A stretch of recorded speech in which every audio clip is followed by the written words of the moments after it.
Dando então continuidade ao nosso estudo do livro Crianças e Suas Vidas Passadas, Carol Bowman. Borboletas e Oprah. No instante seguinte, o tilintar de uma faca num copo silenciou a multidão. A doutora Elizabeth Kubler-Ross, a oradora principal, foi apresentada. A doutora Kubler-Ross era uma mulher pequena, simplesmente vestida com calça comprida, blusa, meias e sandália, parecendo ter acabado de chegar de um passeio a pé pelas montanhas.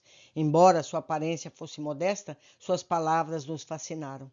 Falou-nos sobre suas próprias lembranças espontâneas de vidas passadas. Depois contou-nos uma história.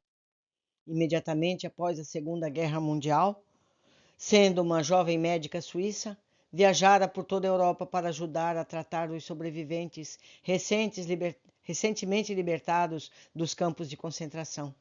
Num desses campos, no prédio que abrigava crianças, viu algo tão impressionante que a deixou pensando anos a fio. Acima dos beliches das crianças, nas vigas, por todos os lados, haviam desenhos de borboletas que as crianças haviam feitos com as unhas. As crianças condenadas, envoltas pelo cheiro constante da morte, haviam deixado uma mensagem final de esperança e liberdade com seus delicados desenhos. Ouvi fungadelas provenientes de todos os recantos do salão. O Dr. Brian Weiss falou em seguida. A multidão estava ansiosa para ouvir suas histórias, porque ele, de todos os membros da APRT, era o que tinha sucesso mais visível. Seu livro Muitas Vidas, Muitos Mestres era um best-seller. Ele era o primeiro membro proeminente de uma corrente de medicina conservadora a aprovar a terapia de vidas passadas.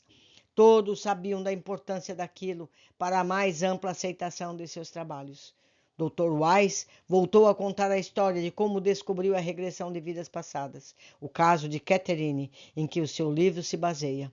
A história é extraordinária porque a formação do Dr. Weiss foi muito tradicionalista. Estudou medicina em Columbia e Yale e atingiu um lugar de destaque e influência no ramo da medicina como diretor da cátedra de psiquiatria do Hospital Mount Sinai, em Miami. Seu grupo profissional equiparava a regressão de vidas passadas a voodoo ou feitiçaria, e o Dr. Weiss partilhava daquela opinião, até conhecer Catherine. Catherine foi consultá-lo, cheia de sérias queixas, inclusive ataques de pânico e fobias múltiplas. Durante 18 meses, o Dr. Weiss tentou a terapia convencional, sem sucesso. Então hipnotizou-a, procurando traumas originários na sua infância.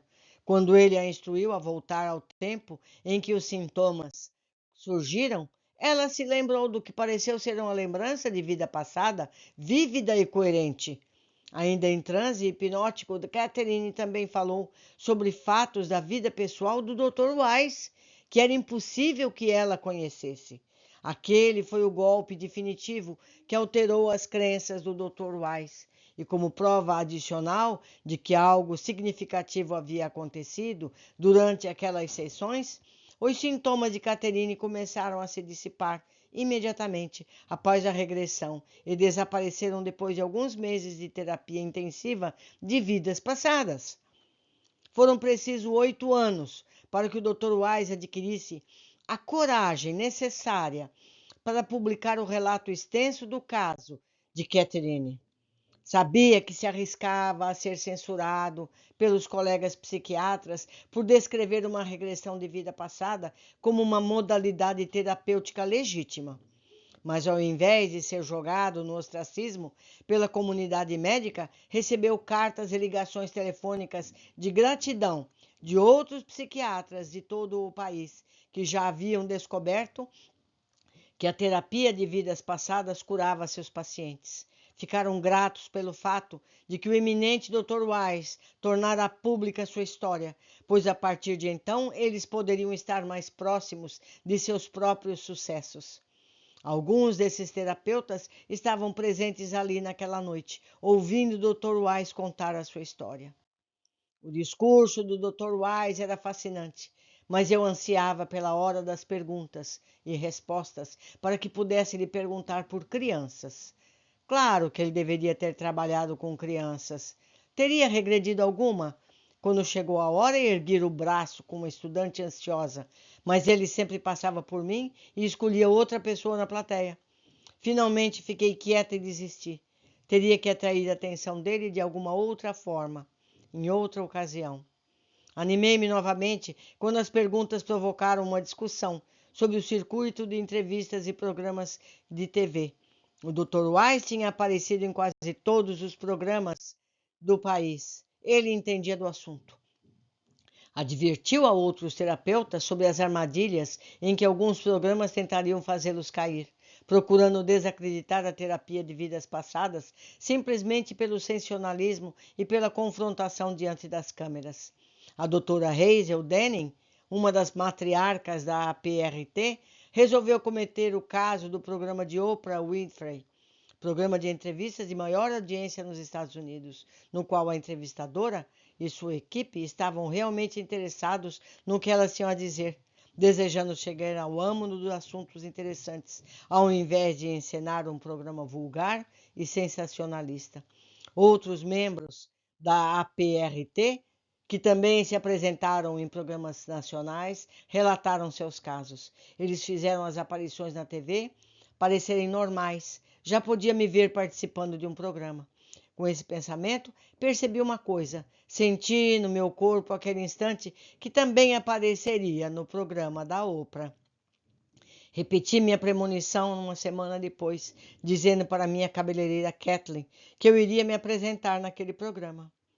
Precisa ter coragem. Então, meus amigos, o que eu quero demonstrar com este capítulo em especial?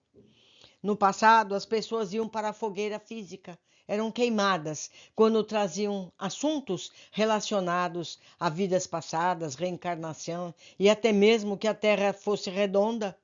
As pessoas eram queimadas. Nos dias de hoje, as pessoas são queimadas em suas carreiras. Por isso elas têm medo. Por isso elas fogem dessa realidade.